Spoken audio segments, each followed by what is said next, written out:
പാക് സേന ലക്ഷ്യമിട്ട പഞ്ചാബിലെ ആദംപൂർ വ്യോമതാവളത്തിൽ നേരിട്ടെത്തി പ്രധാനമന്ത്രി നരേന്ദ്രമോദി.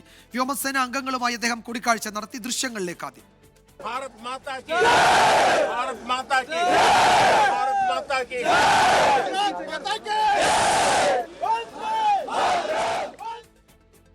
സേനാംഗങ്ങളുടെ ധൈര്യത്തെയും നിശ്ചയദാർഢ്യത്തെയും പ്രധാനമന്ത്രി അഭിനന്ദിച്ചു.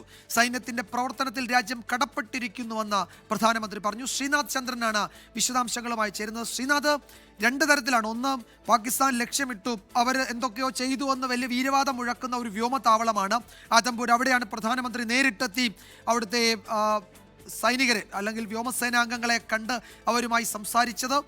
അപ്പോൾ പാകിസ്ഥാന് കൊടുക്കുന്ന ഒരു സന്ദേശം കൂടിയുണ്ട്. ഒപ്പം സേനാംഗങ്ങൾക്ക് മുഴുവൻ പ്രധാനമന്ത്രി നേരിട്ട് എത്തി അവർക്ക് ആത്മവിശ്വാസം പകരുന്നു എന്നൊരു സന്ദേശവും ഉണ്ടല്ലേ?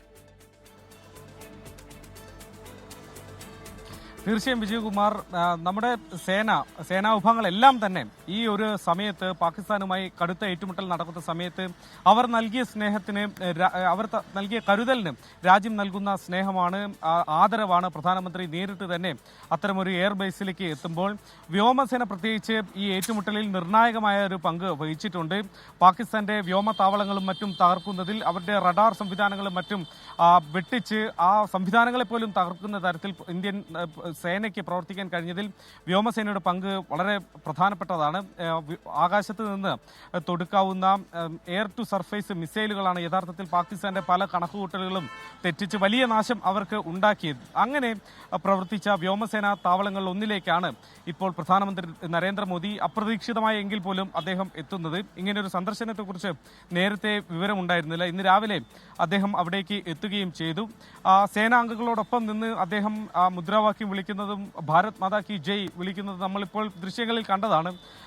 സേനയിലെ ഈ വ്യോമസേനയിലെ ഉദ്യോഗസ്ഥർ എല്ലാവരും ഒരുമിച്ച് തന്നെ, അതിൽ റാങ്ക് വ്യത്യാസമില്ലാതെ സൈനികർ അദ്ദേഹത്തിന് ചുറ്റും ഒരുമിച്ച് നിൽക്കുന്ന ദൃശ്യങ്ങൾ, അത് ഒരു സന്ദേശം പാകിസ്ഥാന് നൽകുന്നുണ്ട്.